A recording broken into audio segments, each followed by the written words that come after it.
Good evening, everybody. It's Olga Kostrova, CEO and founder of Idea Mama Ad Network, your performance marketing partner.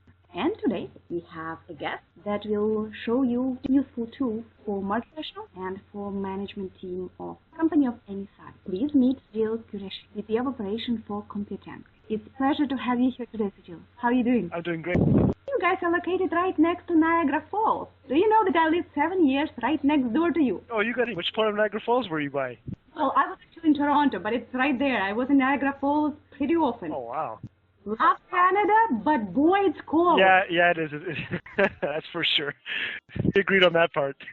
Tell me, would you like to share quickly why you guys founded the company? Kind of grown with the internet. As an ISP, reselling internet to people, then we started doing websites. And then, at the turn of the 90s, around that time, we started doing, software development for, custom cut problems for custom cut businesses, more or less. And the reason why we started that was because we found that a lot of our clients at the time were saying, we have kinds of challenges, we have these kinds of pains, but we have no way of solving them. So of course, when somebody tells you that, you say, okay, well, if there's an easier way of doing it, maybe we find it, maybe we can work together and then solve it. So off came Computank and became a huge software development company, the Subway of software developments. It's a custom cut solution for custom cut problems. Just like when you go to Subway and you say, well, what sandwich do you want? There really is no sandwich. You make it on your own. You decide what vegetables you want on it. You decide what dressings you want. Just like on here, the ingredients might be the same, but the combination is unique. So we found a niche there. We've been able to expand pretty well. We have offices in Dallas, New York, Toronto, Calgary, and to complement the one we have in Niagara Falls. And global clients, unique sets of challenges to work with, and just a wide variety of customers. Okay, and how exactly it all started? Who are the co-founders? How you got involved? It started off with Tan Qureshi is our president and CEO. He's actually also, I call him Dad when I'm not working with him. Came in the late 80s as a plant manager of General Motors Canada. And they went into IT because he had a computer background. He saw, wow, took a little bit of a risk to leave General Motors Canada and start his own company basically from the basement of the house, doing network consulting, IT, hardware implementation at the time. From there on, just grew it from there. Very good with technology, good with, understanding business challenges, and took it right from there. Started right from the basement, expanded to one office, added people, added offices, and just changed with the times, more or less. Is it a self-funded company, or you guys attracted to no investment? It's all our own. Expanded with working capital only. Let's talk about commission sales team. How to build it, because I understand that you rely on that and you rely on resellers quite a bit, and I understand that you have been pretty successful in that. So please share how exactly you guys went about hiring team, convincing them to work on commission only, because we know that a lot of professionals are reluctant to work without base, building challenge partnership, attracting resellers. So please tell. Sure. Okay, well, kind of going end-to-end with the process. We started off with a lot of traditional marketing channels, be it, search engine optimization in the modern context, or in previous years it was always attending trade shows or networking events with, people in specific industries, be it hospitality, government, small, medium businesses, chamber of commerce, whatever the industry we wanted to hit on or to attend. So that's what we started off with. Fund all those initiatives ourselves. So we would attend the trade shows on our own. We would do the SEO work on our own. Actually, having a technical background, made SEO a perfect fit for us. When we had the SEO working, that created a path right to our door. And so a lot of people would come to us and say, we like your product, we like what you do, we like your your portfolio. How can we get involved? Once that happened, it was just a matter of coming up with the logistics, qualifying the candidates, making sure they were able to do the job specifically on a commission basis. Now, another thing we had to hit on motivational factor. Now, all sales reps, they want to make money.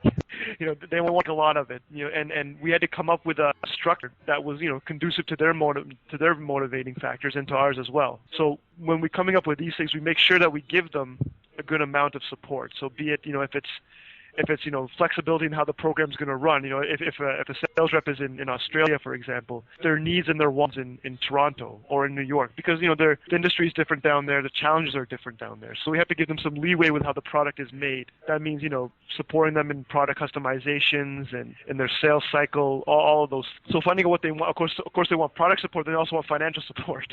So that means when they bring somebody in, they want a little bit of cut of everything.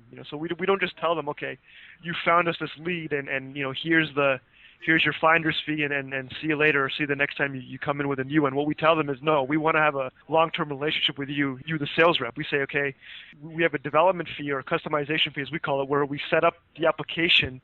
Even though all they're doing is make some face-to-face time, if corporate office can't make it to, Melbourne or London, England, for example, on a whim. But our reps can, because our reps are on the ground over there. They can drive up, they can talk to them, and then they parlay their concerns to us in an email fashion or in a Skype fashion or whatever the case may be, and we make it work. We've been very successful with that model of kind of supporting with the residual income and a bit of a larger upfront customization fee. And we tell the reps up front, look, we can give you a part of the residual and a part of the upfront cost, just depending on how much work you want to do. If you want to just find the work for us and just take a finder's fee, well, we can work on that too. Very good, Sergio. Very good.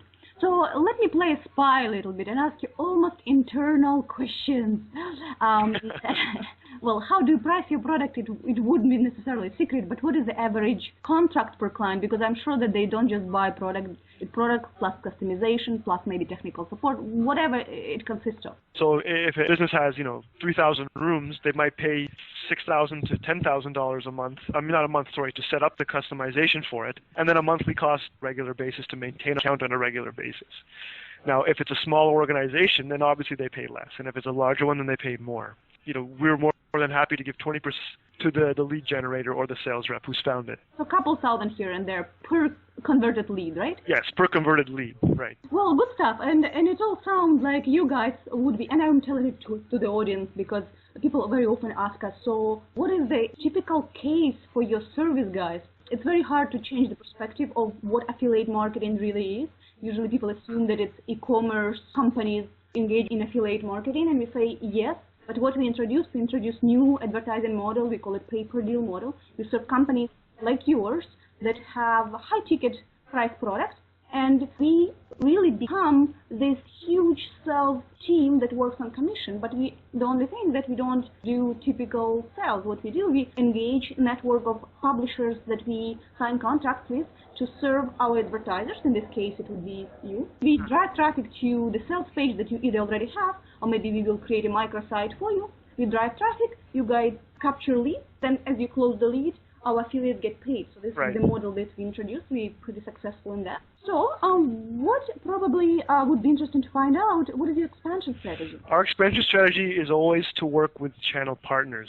That's kind of how we've been successful. That's really our secret sauce, if you will. We've been able to identify, qualify, and then support, key channel partners who have contacts in a specific geographic area, who can represent us, with integrity, with honesty, and then obviously, make it really get us a footprint in new areas with new channels. And that's been the key to our success.